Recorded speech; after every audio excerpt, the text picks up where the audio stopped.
E a eliminação do Flamengo na Libertadores da América causou ainda mais agito nos bastidores do Flamengo, tem até dirigentes brigando via rede social. Quero te falar também sobre o prejuízo enorme do SBT, que teve uma audiência boa nessa terça-feira, especialmente nos pênaltis, mas perdeu o Flamengo e vai focar agora no Palmeiras. Tem ainda o abismo financeiro que separa o Flamengo do Racing, time argentino que eliminou o rubro-negro. Para completar, vou te contar sobre o incômodo de outros clubes brasileiros em relação a uma decisão da CBF que vai ajudar o São Paulo no Campeonato Nacional e para completar tudo sobre a nova diretoria que está sendo formada no Corinthians de Duílio Monteiro Alves.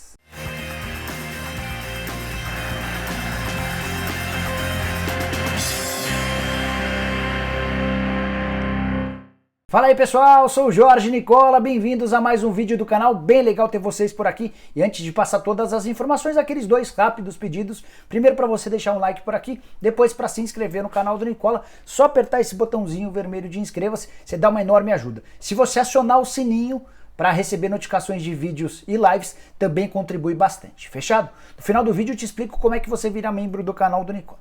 Agora quero começar o vídeo falando a respeito do novo Corinthians. Duílio Monteiro Alves assume no dia 4 de janeiro, mas já programou várias mudanças na diretoria. Eu queria te contar alguns dos novos nomes. Wesley Melo, que já foi diretor financeiro do Corinthians em 2018, por apenas 5 meses, está confirmado como o novo diretor financeiro.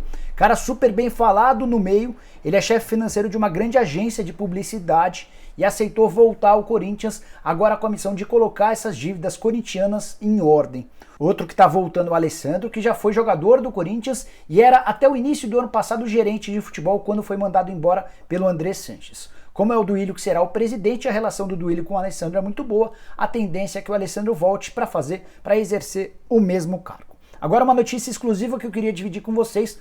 O gerente de marketing, o cara que vai ser o bambambam dessa área de marketing, já está escolhido, José Colagrossi, que é diretor executivo do Ibope Repucão. Essa empresa é líder em pesquisa e análise de impacto e eficiência de patrocínio em esporte e música. Ou seja, um cara extremamente capacitado, habilitado e conhecedor desse mercado. O Corinthians já namora a possibilidade de contratar o José há algum tempo e agora com um novo presidente. Está tudo praticamente fechado para que ele se torne o homem forte do departamento de marketing. Queria te contar ainda que o departamento de futebol também vai sofrer mudanças. A tendência é que o Edu Ferreira e o Jorge Calil, os homens institucionais do departamento de futebol, não fiquem para a próxima temporada. O Edu Ferreira deve trabalhar no social, já o Jorge Calil ainda não tem uma nova função definida. O Wilson, que ocupa uma espécie de gerente de futebol, lembra do Wilson, que foi zagueiro do Corinthians e se tornou gerente de futebol, também não tem seu futuro garantido, não se sabe ao certo se ele continua para o próximo ano. Para completar, só queria te contar que o vice-presidente de futebol e também o diretor de futebol estão sendo guardados a 7 chaves. O Duílio não quis dividir essa informação com muita gente. Sigo tentando apurar quais serão os nomes dos caras que comandarão o futebol corintiano a partir do ano que vem. Bora falar agora sobre o mais novo caso de reclamação dos clubes da primeira divisão em relação ao São Paulo e à CBF. Tem muito dirigente de clube da primeira divisão que vê o São Paulo sendo favorecido. E uma notícia publicada nessa semana pelo UOL só reforçou essa tese. É que a CBF concordou em reembolsar o São Paulo por conta de uma série de custos que o tricolor teve na primeira rodada do Campeonato Brasileiro, quando no dia 9 de agosto enfrentaria o Goiás. O jogo foi adiado minutos antes de a bola começar a rolar. Para falar a verdade, o adiamento se deu lá pelas 16h05, 16h10, quando a bola já deveria estar rolando. Tudo porque 10 jogadores do Goiás amanheceram naquele domingo com o Covid, e aí a CBF e o STJD decidiram por adiar essa partida. São Paulo reclamou de todos os custos, por exemplo, só com o fretamento do avião até Goiânia gastou R$105 mil, além das despesas com hospedagem, com alimentação, e depois de reclamar a CBF topou reembolsar o São Paulo. Esse reembolso ainda não aconteceu, mas a CBF já concordou em fazer esse depósito. A notícia vazou e incomodou demais os outros clubes, até porque não consta no regulamento nenhuma obrigação da CBF em reembolsar clubes nesses casos. Como o presidente da CBF, Rogério Caboclo, é conselheiro do São Paulo e a relação dele com o presidente Leco é bastante boa, foi o suficiente para que vários times que brigam com o São Paulo pelo título do Campeonato Nacional entendessem mais um favorecimento a favor do tricolor. Queria muito saber a sua opinião. Como é que você vê essa questão? Usa o espaço para comentários para dizer se você vê de fato alguma ajuda, alguma contribuição para o São Paulo ou se é choro dos adversários. Bora começar a repercutir a eliminação do Flamengo na Libertadores da América, empate 1-1 com o Racing no Maracanã e derrota por 5-3 nos pênaltis. Quero primeiro te falar a respeito do abismo financeiro que separa o Flamengo do Racing. O time argentino consegue eliminar o Flamengo mesmo gastando muito menos do que o rubro-negro. A folha salarial do Racing hoje gira na casa dos 5 milhões de reais por mês.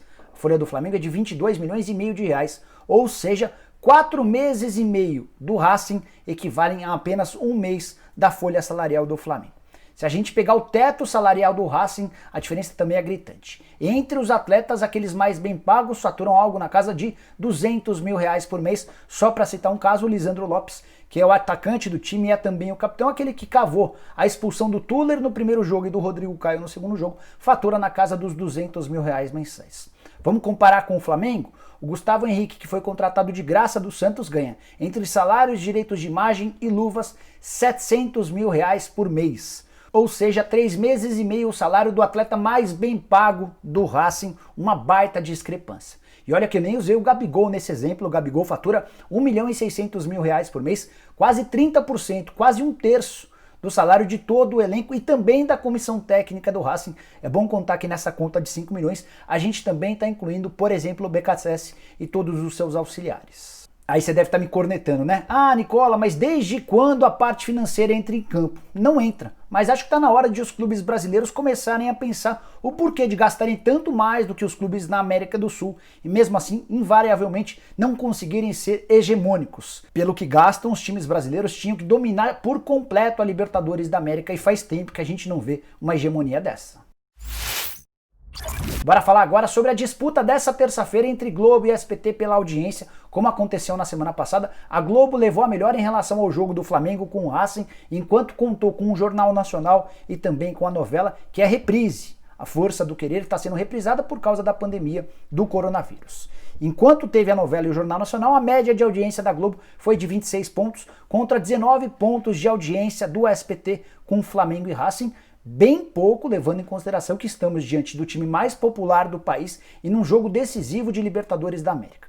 Aí o torcedor do Flamengo vai lembrar: ah, Nicola, mas você está esquecendo que o Fox Sports também transmitiu Flamengo e Racing. Verdade. Na semana passada, por exemplo, a Fox Sports chegou a bater 6 pontos de média de audiência com a transmissão. Mas, a julgar, a lembrar que o Flamengo é o time mais popular do país, era normal que num jogo de mata-mata, na TV aberta, ele fosse capaz de superar a Globo com o Jornal Nacional e com uma novela que é antiga, com uma novela que está sendo reprisada. Dito isso, quero te contar que a partir das 11h10 da noite, quando acabou a novela e entrou no ar o The Voice Brasil, que é um programa de reality show de música na Globo, a partir daí o SBT alavancou sua audiência e venceu com alguma facilidade a Globo.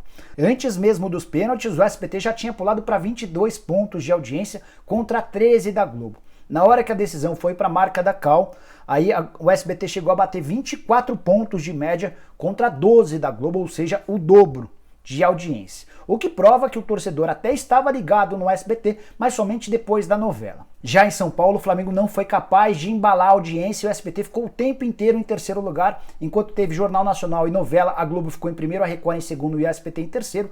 Durante a disputa dos pênaltis, a Record chegou a ficar na primeira colocação com o reality show A Fazenda, a Globo ficou em segundo e o SBT apenas na terceira colocação. Ainda assim, os executivos do SBT lamentaram demais a eliminação do Flamengo. O objetivo da emissora de Silvio Santos era continuar transmitindo as partidas do Flamengo na Libertadores da América. Seria assim também na fase de quartas de final. Sem o Flamengo, o novo alvo é o Palmeiras, que precisa confirmar nessa quarta-feira a classificação contra o Delfim, venceu por 3-1 fora de casa, tem tudo para passar de fase. Tanto o SBT, imagina esse caminho, que pediu para a CBF a antecipação da partida contra o Santos, no Campeonato Brasileiro nesse domingo. Os dois times se enfrentariam no domingo e vão jogar no sábado para que o Palmeiras possa entrar em campo na próxima terça-feira já pela Libertadores da América, num confronto contra o Libertad ou contra o Jorge Wilstermann. Se o Palmeiras tivesse enfrentado o Santos no domingo, teria pouco tempo de descanso do domingo até terça-feira, jogando no sábado não há qualquer problema em relação a isso. Bora falar sobre o dia seguinte da eliminação do Flamengo e o bicho tá pegando tanto na Gávea quanto no Ninho do Urubu. Uma série de consequências à eliminação já puderam ser sentidas. A primeira delas é que a conta no Flamengo não vai fechar. Cheguei a te falar na manhã dessa quarta-feira sobre o rombo causado pelas eliminações na Copa do Brasil e na Libertadores. Só aí o Flamengo deixou de faturar 50 milhões de reais, só que os problemas vão muito além, te contei tudo nesse vídeo. Para completar, o Rogério Ceni até agora também não conseguiu convencer, ganhou apenas uma partida, tem mais 3 empates e 2 derrotas, com direito a 2 eliminações, era o Rogério técnico, tanto na derrota e na eliminação na Copa do Brasil, quanto agora diante do Racing. E para finalizar de vez, jogadores têm sido perseguidos por torcedores. Essas manifestações começaram ainda no Maracanã, na saída dos atletas do estádio, e prosseguiram via as redes sociais durante toda essa quarta-feira. Por falar em redes sociais, a treta também pegou entre dirigentes do Flamengo, que usaram o Twitter para bater boca. Depois da derrota para o Racing, da eliminação para o Racing, o Daniel Orlean, que foi vice-presidente de marketing entre 2016 e 2018, no mandato do Eduardo Bandeira de Mello, tweetou o seguinte, abre aspas, perder é muito ruim, ver a destruição é péssimo, fecha aspas. Diante desse tweet, o Rodrigo Dunche de Abranches, que é o vice-presidente jurídico do Flamengo, respondeu o seguinte, abre aspas, aceito todas as críticas da torcida, o que não aceito são pessoas da gestão passada, dos jogadores ruins e hiperinflacionados, milhões do Vinícius Júnior e da Globo jogados no lixo, um só estadual do Banana, esses não podem falar, fecha aspas. O Daniel rebateu essa tweetada, escrevendo o seguinte, abre aspas, engraçado que eu nem citei nomes, mas você veio logo se defender, fecha aspas, e esse debate, que se tornou público, é apenas um dos vários debates.